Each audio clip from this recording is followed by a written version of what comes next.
ये तजावज़ात नहीं करने, पंजाब को साफ़ सुथरा रखना है और तजावज़ात से पाक रखना है, और इन जगहों को किस तरह से इस काबिल बनाना है कि पैदल चलने वाले लोग जो हैं उनके लिए आसानी पैदा हो सके। अभी आप देख रहे होंगे कि म्यूनसिपल कॉरपोरेशन रावलपिंडी की जो टीम है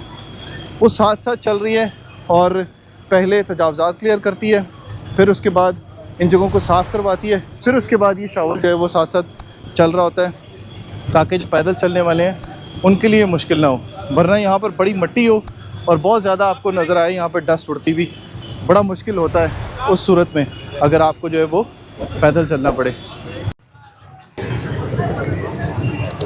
अब ये देखिए एंट्रेंस गेट के पास आ गया है ये, और साथ साथ जो है वो इस जगह को क्लियर कर रहा है और सफाई कर रहा है इस जगह की। और यहाँ पर जो लोग हैं उनको हटाया जा रहा है और ये कहा जा रहा है कि हट जाएं ताकि इसका जो पानी है बहुत प्रेशर के साथ आता है, तो ये पानी जो है वो ताकि अपने कंट्रोल में रहे और ये सफाई होती रहे साथ साथ।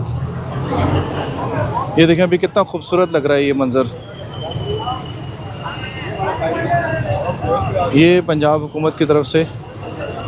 खुसूसी इंतज़ामात किए जा रहे हैं मॉडल बाज़ार के लिए राजा बाज़ार में, और अब ये तकरीबन आखिरी मराहिल के अंदर ही है ये, और 1 महीने के अंदर ये कहा जा रहा है कि इसको कंप्लीट कर लिया जाएगा